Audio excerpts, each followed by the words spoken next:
Ada dua orang pergi ke bait Allah untuk berdoa. Ada dua orang pergi ke bait Allah untuk berdoa. Nah, demikianlah Tuhan Yesus memulai satu cerita yang sangat aneh dan membingungkan di Lukas pasal 18 ayat 9 ke atas. Dua orang pergi ke bait Allah untuk berdoa. Yang satu yang pergi berdoa itu seorang Farisi, yang satu lagi pemungut cukai. Nah, kalau saudara-saudara ingin membuat suatu perbandingan yang ekstrim, yang berbeda seperti langit dan bumi, nah saudara boleh pakai Farisi dan pemungut cukai. Kenapa demikian? Saya coba jelaskan. Farisi adalah manusia yang super duper rohani. Orangnya santuy, istilah kita. Orangnya santuy. Farisi itu sangat rajin beribadah.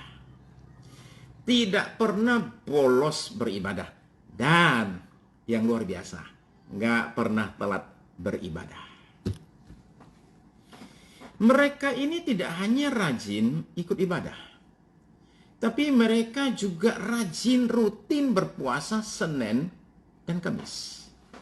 Jadi puasa Senin Kamis bukan ditemukan oleh orang Jawa, tapi oleh Farisi Yahudi. Puasa Senin Kamis.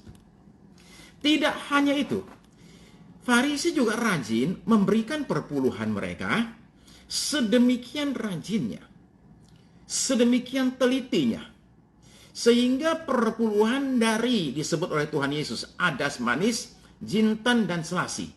Itu juga mereka hitung. Saudara-saudara tahu nggak adas manis, jintan, dan selasi? Ya, itu semua kan bumbu masak. Nah, selasi itu, saudara-saudara tahu kan kalau dia belum dicelup di air dan belum ngembang, itu kecilnya seperti apa? Jintan. Nah, semua itu oleh Farisi dibayar perpuluhannya. Itu dihitung loh itu. 9, 1 buat Tuhan. Itu lagi 9, 1 buat Tuhan. Sedemikian detailnya. Ya. Tidak mau kurang memberikan perpuluhan. Tapi sisi lain juga nggak mau kelebihan kasih perpuluhan. Nah, jadi inilah orang-orang yang berupaya hidup menurut ajaran agama yang ketat. Hidup Farisi itu dipersembahkan hanya untuk menuruti ajaran agama. Jadi istilah kita itu mereka itu kayaknya bucin. Bapak Ibu tahu nggak bucin, budak cinta, oke? Mereka ini bucin sama Tuhan. Kira-kira gitu. Ya. Jadi Farisi, orang-orang Yahudi zaman dulu, saudara sekalian, sehari itu sembahyang 3 kali. Itu dari bait suci itu ada nyanyiannya, ada yang manggil, ya, ada yang manggil, sudah waktunya jam ibadah.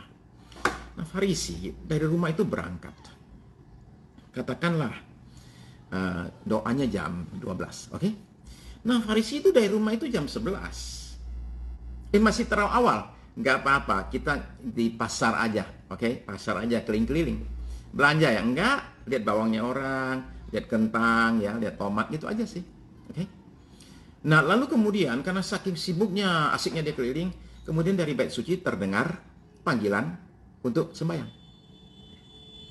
Wah, Farisi itu langsung bilang gini, waduh, ini kalau saya pakai jalan dulu sampai di bait suci, itu telat. Kebaktian nggak boleh telat, ibadah nggak boleh telat. Jadi Farisi ngapain?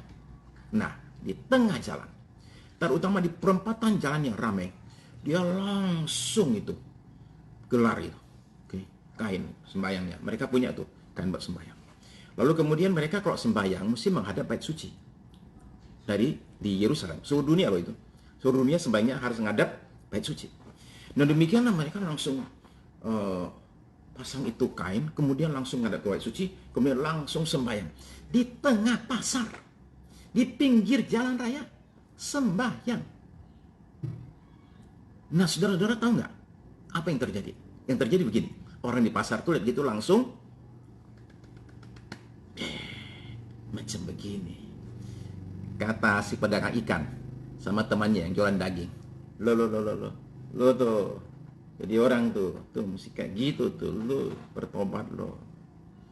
Farisi begini, orang hebat, saudara-saudara sekalian. Ya, lo kok mirip? Ya memang kan niru, ya toh, begitu saja. Ya. Jadi Farisi adalah jemaat idaman setiap pendeta. Pemungut cukai. Pemungut cukai itu adalah manusia berdosa yang jauh dari tempat ibadah dan dibenci oleh banyak orang. Pada zaman itu, Israel kan dijajah oleh kerajaan Romawi. Nah, Romawi tahu sendiri penjajah, mengut pajak. Okay? Mengut pajak, dan untuk mengut pajak itu, mereka itu mempekerjakan orang Yahudi sebagai yang istilah kita lah, pemungut cukai. Ya. Nah, pemungut cukai ini adalah orang-orang tegaan. Kalau nggak tega, lu jangan jadi pemungut cukai. Kenapa? Karena sama orang miskin pun, orang sakit pun nggak mau tahu. Pajak mesti bayar, cukai ditarik. Itu aja. Ya. Nah, mereka ini memungut pajak juga seenak mereka. Mereka itu kan dapat jatah. Ya, umpama contoh lah ya, untuk wilayah daerah Kebon Jeruk, oke, di Jakarta Barat, ditetapkanlah setiap bulan itu 1.000. Ya. Nah, Farisi itu nggak akan datang ke orang di Kebon Jeruk dan bilang begini, saudara-saudara sekalian, Anda diminta untuk setor pajak sebulan itu 1.000. Enggak. Dia akan bilang 2.000. Ya. Karena dia tahu pasti meleset. Selain itu, lebihnya itu berapa, terserah dia. Jadi yang penting Romawi bilang, gua nggak mau tahu, taunya 1.000 itu aja. Lu bisa narik 2.000, lu pinter sendiri. Gitu aja. Jadi demikianlah pemungut cukai itu kaya raya. Nah, mereka ini juga suka pakai cara kekerasan. Karena backingnya pemerintah penjajah Romawi. Nah, jadi ini adalah orang-orang yang dianggap sebagai pengkhianat bangsa. Ini adalah orang-orang yang tidak cinta negara, tidak cinta bangsa, tidak cinta sesama. Mereka cuma cinta satu saja, cinta uang. Jadi mereka juga bucin. Ya. Budak cinta. Bucinnya duit. Budak cinta sama duit. Maka di mana-mana pemungut cukai itu sangat dibenci dan dijauhi orang-orang lain. Mereka adalah orang-orang yang didoain oleh para pendeta supaya jangan dekat-dekat, jangan sampai mampir di gereja kita. Ntar yang lain kabur, takut dimintain pajak. Nah, dua orang yang berbeda hidupnya seperti langit dan bumi ini, kata Tuhan Yesus, ternyata suatu hari ketemu. Ketemu di mana? Surprise, gereja. Mereka berdua tiba di tempat ibadah. Nah, kemudian ini cerita Tuhan Yesus. Mari kita baca ya. Lukas 18 ayat 9. Lukas 18 ayat 9.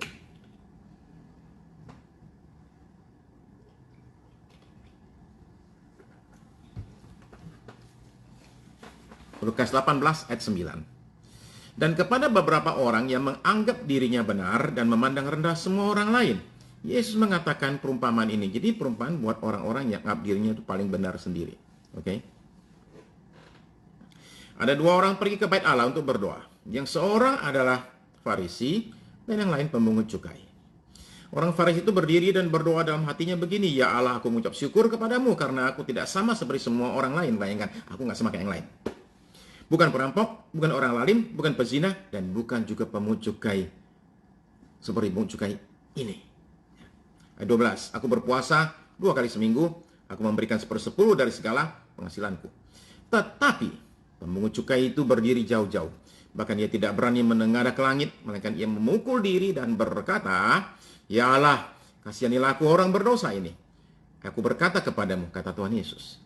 Orang ini pulang ke rumahnya, si pemungut cukai ini, pulang ke rumahnya sebagai orang yang dibenarkan Allah, dan orang lain itu, Farisi itu, tidak. Sebab barang siapa meninggikan diri, ia akan direndahkan, dan barang siapa merendahkan diri, ia akan ditinggikan. Farisi berdoa. Dia berdiri paling depan. Kenapa? Karena dia memang berhak dekat-dekat sama Tuhan. Perhatikan doanya ya. Tadi kita sudah baca.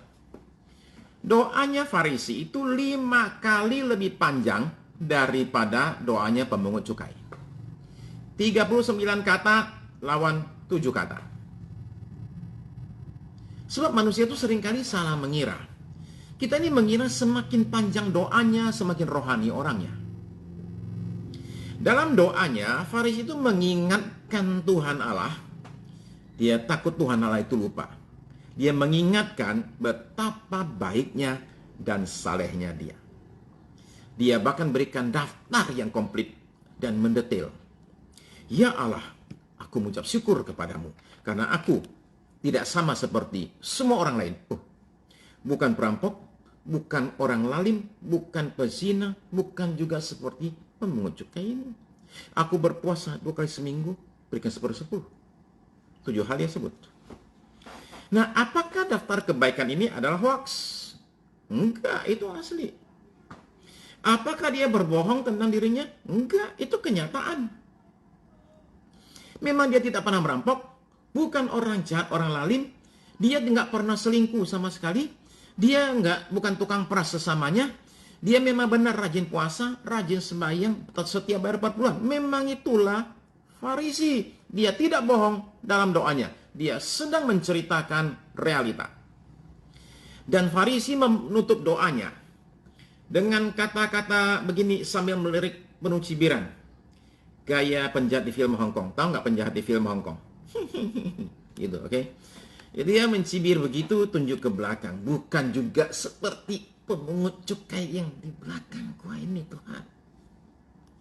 Apa masalah dengan doa yang jujur ini?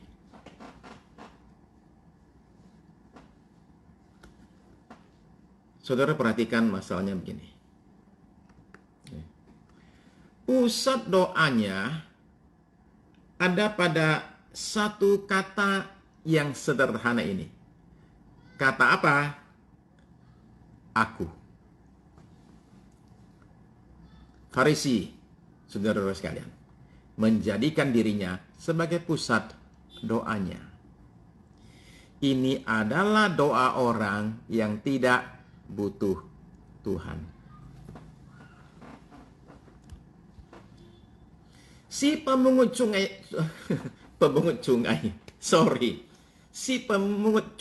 yang lagi dituding itu, ya,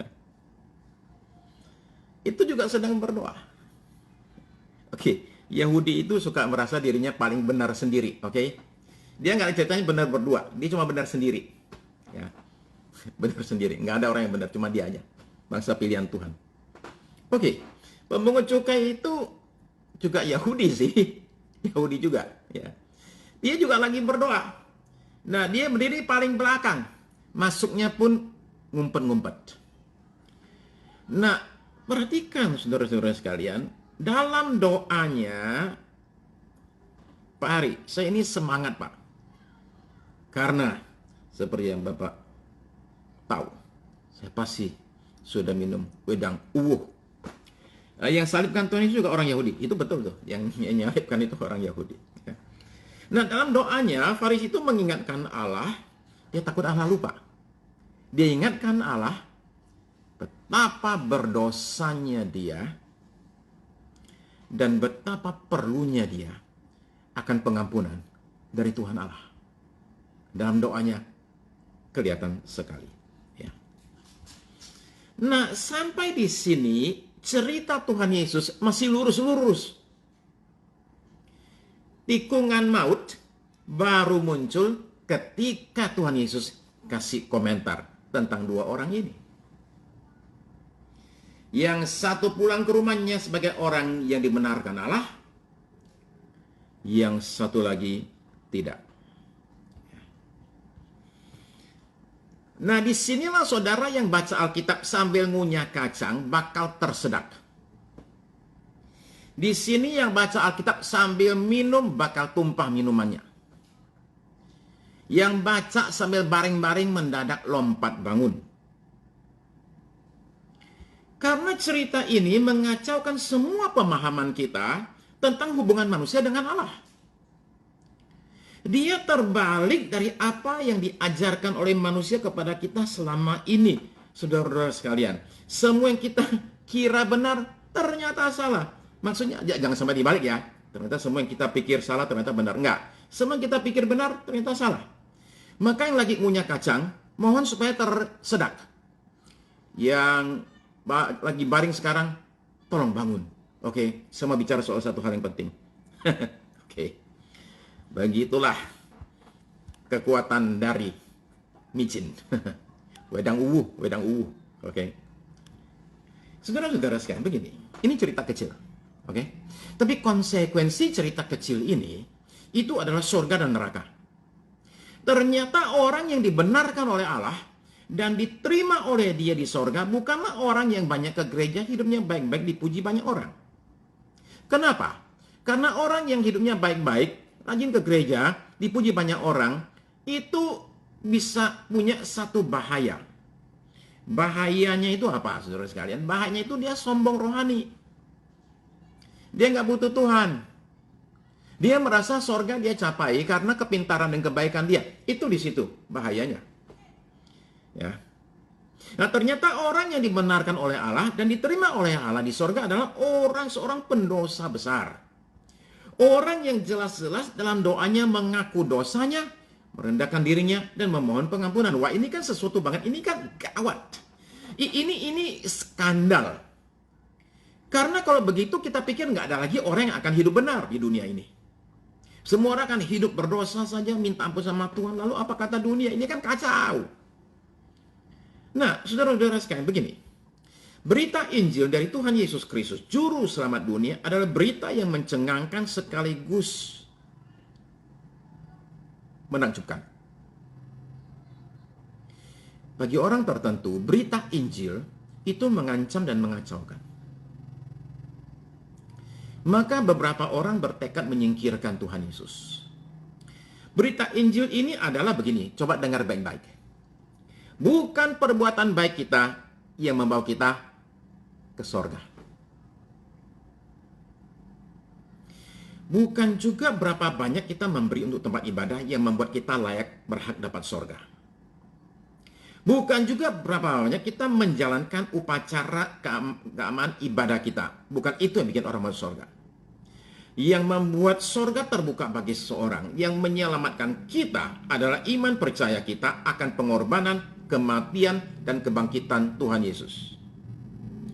Itu yang disebut dengan namanya anugerah atau kerennya grace. Tapi Pak, lalu gimana dengan perbuatan baik Pak? Perbuatan baik seorang itu gimana? Masa tidak ada tempat untuk perbuatan baik dalam kekristenan? Ada. Ada, saudara-saudara sekalian. Perbuatan baik itu penting buat kekristenan. Sebab Tuhan Yesus mengatakan, kamulah garam dunia, kamu adalah terang dunia. Dan dia kasih penjelasan. Apa itu yang dia maksud dengan garam terang dunia? Itu bicara tentang dampak kita, pengaruh hidup kita kepada orang-orang di sekitar kita. Itu bicara tentang perbuatan baik kita dalam hidup kita. Maaf. Saking semangatnya, minuman pun saya karate. Saking semangatnya. Ya. Nah, jadi saudara-saudara sekalian, biasanya orang bilang masuk surga itu adalah hasil dari usaha. Manusia berusaha hidup baik, berbuat baik, beribadah baik. Nah, Injil Tuhan Yesus terbalik dengan semua ini. Tapi sekali lagi, Injil Tuhan Yesus tidak membuang perbuatan baik kita dan hidup baik kita loh. Tolong jangan salah paham. Kita ini berbuat baik karena kita diselamatkan. Kita bukan berbuat baik supaya selamat. Kita berbuat baik karena sudah selamat sebagai wujud daripada terima kasih kita kepada Tuhan. Kita ingin jalani hidup kita menjadi berkat bagi banyak orang, saudara-saudara sekalian. Ya. Nah, jadi karena itu, setiap orang Kristen itu ketika datang ke Tuhan harus mengalami perubahan hidup. Dia mesti mengalami transformasi. Hidup yang kacau dibereskan, perbuatan dosa diberhentikan. Nah, tapi Injil Yesus Kristus tidak percaya bahwa kebaikan semata bisa bikin orang masuk surga. Jadi saudara-saudara sekalian, orang perlu bertobat dari perbuatan jahatnya. Yang jahat berhenti. Oke? Tapi orang juga perlu bertobat dari perbuatan baiknya. Kalau dia mengira perbuatan baiknya itu bisa membawa dia ke surga, dia perlu bertobat dari perbuatan baiknya itu. Nah, jadi saudara-saudara sekalian, demikianlah Injil kita ini, ya, yaitu kasih karunia. 1 Korintus 15 ayat 10. 1 Korintus 15 ayat 10. Tetapi karena kasih karunia Allah, aku adalah sebagaimana aku ada sekarang. Karena kasih karunia Allah, aku adalah sebagaimana aku ada sekarang. Tadi kita nyanyi kan? Ku ada sebagaimana ku ada, berdiri menghadap tatamu Bapa. Semua karena anugerah. Ya. Dan kasih karunia yang dianugerahkannya kepadaku tidak sia-sia. Jadi saudara-saudara sekalian, marilah kita menyadari akan hal ini sehingga kita tidak kejebak dan berusaha untuk masuk surga dengan kekuatan kita sendiri. Karena godaan itu besarnya bukan main. Godaan untuk kita itu berusaha masuk surga dengan berbuat baik, saudara sekalian.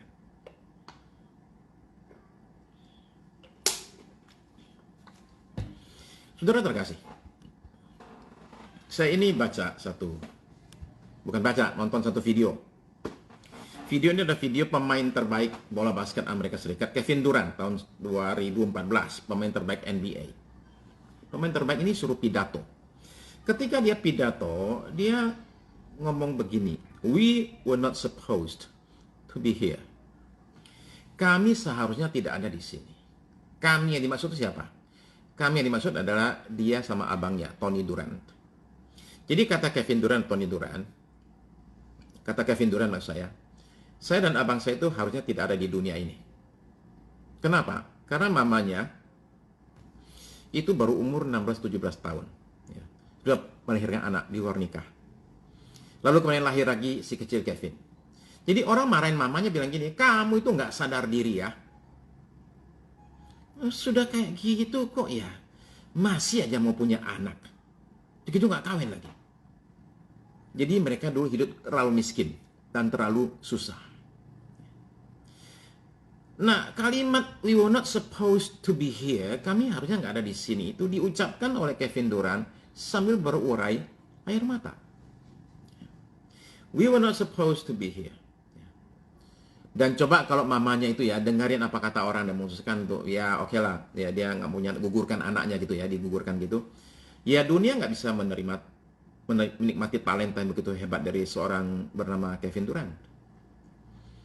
Dan seorang mama dan beberapa saudara tidak akan bisa menikmati kebahagiaan melihat anak dan saudara mereka itu menerima kehormatan sebagai pemain terbaik se-Amerika Serikat. Nah, tetapi saudara-saudara sekalian, ya, yang membuat saya tercenung adalah karena saya sadar bahwa kalimat "we were not supposed to be here", kami seharusnya nggak ada di sini, itu sebenarnya kalimat itu harusnya diucapkan oleh kita semua. Suatu hari ya, kita sampai ke sorga, saudara sekalian. Dan tolong ketika sampai di sorga, saudara sekalian, ya, kita kumpul lagi ya, oke? Jangan lupa saudara sekalian, sampai surga nanti, saudara kumpulnya di pintu gerbang nomor 5 ya, oke? Ya, nanti cari aja pintu gerbang nomor 5 di surga. Terus saya tunggu di situ hari Selasa, ya. Tuh ada hari di situ, ntar kita kumpul lagi di situ. Kalau kita sampai di surga, saudara sekalian, kita mesti bilang, "We were not supposed to be here." Kita seharusnya nggak ada di sini. Kenapa? Karena kita kan bukan orang-orang layak masuk surga. Kita ini adalah orang-orang yang dilayakkan, dikasihkan kasih karunia oleh Tuhan kita, Yesus Kristus. Saya ini berasal dari suatu tempat di pojok kota Pontianak. Ya. Tempat saya itu di pinggir banget, mesti nyeberang sungai dari pusat kota. Ya.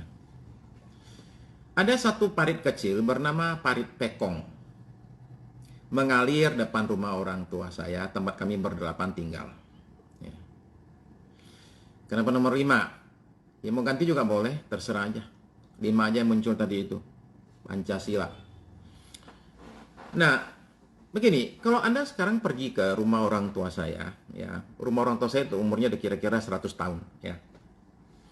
Kalau saudara pergi ke sana, saudara mesti menjalani 2 tahun lalu mesti menjalani satu jembatan kayu yang sudah ada sebelum saya lahir. Ya, Anda mesti jalanin jembatan kayu, panjang sekali. Ya, ratusan meter jembatannya itu. Ya. Nomor 1 dan 4 sudah penuh. Benar juga. Ya Bu, saya orang Teochew Bu. Ya. Orang Teochew. Makanya kalau saudara-saudara mau bubur Teochew, cari saya. Saya masakin bubur Teochew yang enak. Ya. Bubur Teochew, saudara-saudara sekalian, itu beda sama bubur yang lain. Oke. Bubur Teochew itu usua uhai. Mesti ada gunungnya, mesti ada lautnya. Oke. Jangan bicara itu. Oke. Nah, begini saudara sekalian. Ya.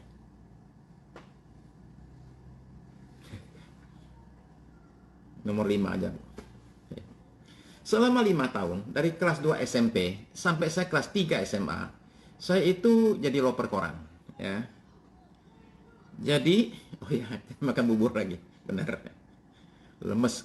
Kalau makan bubur ada micin masih nggak apa-apa sih. Kemarin tuh salahnya tuh nggak pakai micin, itu aja buburnya. Jadi, saya ini jadi loper koran selama 5 tahun. Ya.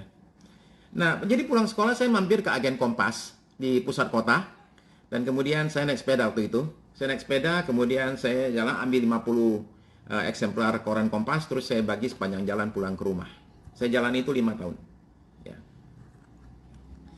Lalu kemudian saya habis SMA, oleh pertolongan Tuhan, om saya itu pulang kampung. Setelah 13 tahun nggak pulang kampung, dia pulang kampung dan akhirnya Tuhan pakai dia untuk bawa saya ke Jogja.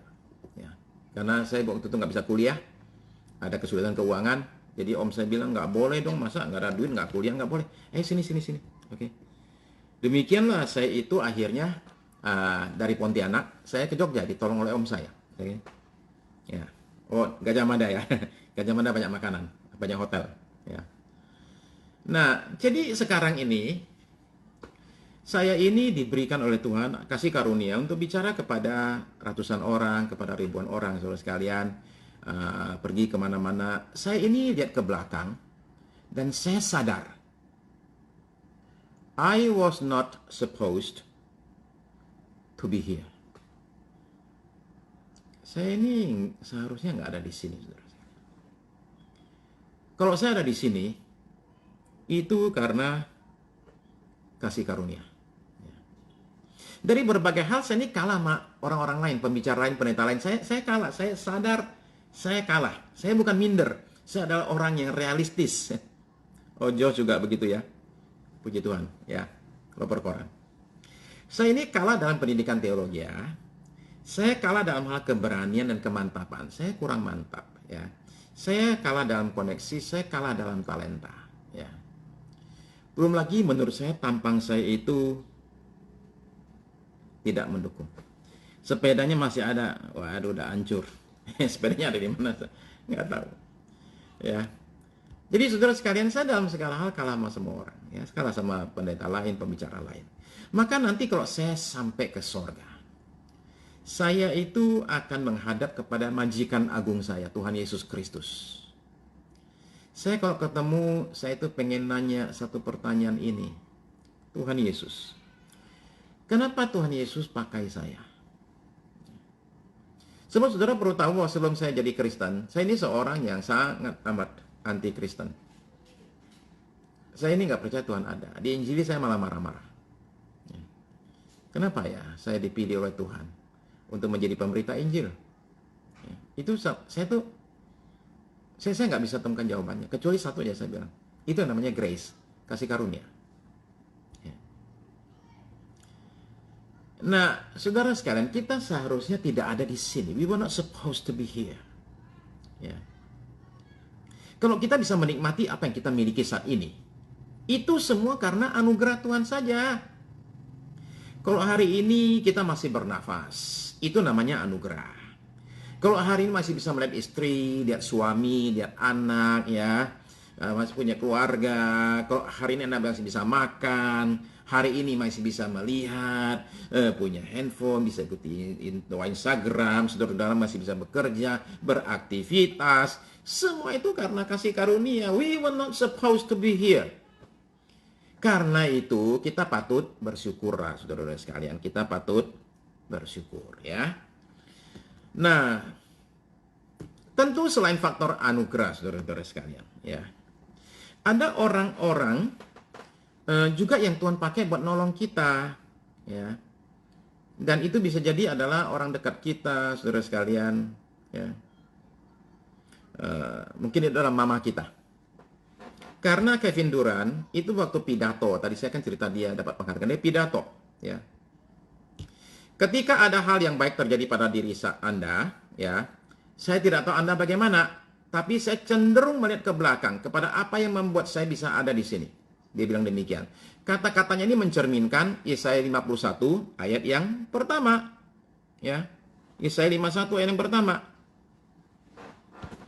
Tuhan berkata, "Dengarlah aku, hai kamu yang ingin diselamatkan, dan datang kepadaku minta pertolongan.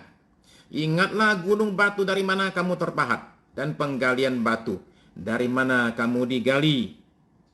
Jadi jangan pernah lupakan asal-usulmu ketika kamu sudah jaya." Kevin Durant itu mengingat bahwa semua pencapaiannya itu adalah karena ada seorang mama yang ngajar dia percaya, memberi dia semangat. Ketika saya itu dengar kata-kata Kevin Durant, saya itu ingat mama saya. Ya, ingatan yang paling kuat saya tentang mama saya waktu kecil adalah ketika saya waktu kecil itu mama mengajar saya dan koko saya naik sepeda. Kalau mau tahu, kami itu bangun jam 4.30 pagi, masih gelap gulita, belajar naik sepeda. Kenapa jam 4.30 pagi? Supaya satu, nggak ganggu orang lain. Yang kedua, supaya kalau jatuh nggak malu. Itu aja sih. Ya. Dan kita jatuh berkali-kali. Mama saya itu kuat sekali. Fisiknya kuat. Dia pegang sepeda dari belakang. Kan ada boncengannya tuh. Dia pegang tuh. Lalu kami disuruh mengayuh. Dan dia lari sambil menggangin sepedanya. Nah, lalu kami jatuh berkali-kali. Nabrak pohon pisang. Saya masih ingat tuh pohon pisang punya orang Madura di ujung itu. Ditabrak bolak-balik, saudara-saudara sekalian. Ya. Nah, jadi mama itu nggak ada capeknya. Ya. Sampai kami bisa naik sepeda. Kalau saudara mau tahu, hari ini mama saya umur 83 tahun, 84 tahun. Masih belum bisa naik sepeda. Dia nggak bisa naik sepeda. Dia bikin saya bisa naik sepeda. Siapa yang saudara patut datangi untuk ucapkan terima kasih atas dukungan mereka kepada saudara? Istri muka, suami muka, orang tua muka, Tuhan muka, guru muka. Saudara-saudara sekalian. Jadi saya ingin berkata bahwa pada momen seperti demikian ini, semua kita ini bisa terus-menerus masuk dalam syukur. Terima kasih. Ya. Mama saya juga bisa mendayung, betul juga itu. Mama saya super. Semua juga bisa. Ya. Mama. Saya kalau pulang, dulu pulang nangis berantem sama tetangga. Ketemu papa saya. Papa saya bilang gini, berantem lagi. Heran ini anak satu ini. Masuk. Oke. Ya. Tapi kalau ketemu mama saya nangis. Mama bilang begini, siapa yang bikin nangis? Wah, saya bilang, itu tetangga sebelah. Kata mama saya, mari kita pergi cari tetangga itu. Itu mama saya. Oke. Dibawalah saya itu. Suruh maju. Lagi. Heran, anak orang sembarangan main dipukul aja. Itu mama saya. Oke. Bapak saya bilang, lu masuk. Heran, berkelahi melulu. Mama saya bilang, mari kita cari kembali orangnya. Saudara-saudara sekalian, saya cuma ingin mengatakan bahwa ada orang tertentu dalam hidup ini yang patut kita syukuri. Ya. Yang patut kita ucapkan terima kasih. Ya. Dan selalu ujung-ujungnya buntutnya kita adalah kepada Tuhan yang menyatakan anugerahnya. Saudara sekalian, di sorga nanti jangan lupa ya, gerbang nomor 5, oke? Kan ada 12 tuh gerbang sorga. Nomor 5 ya, ingat aja Pancasila, kita dari Indonesia, Pancasila. kumpul di sana untuk apa? Buat nyanyi, saudara sekalian. Buat nyanyi memuji Tuhan, ya. Untuk kita bersama-sama juru selamat kita, kekasih jiwa kita ada di sana, saudara-saudara sekalian. Indahnya bukan main, ya. Ya. Jadi saudara sekalian, demikianlah mari kita datang ke hadapan Tuhan pada malam ini.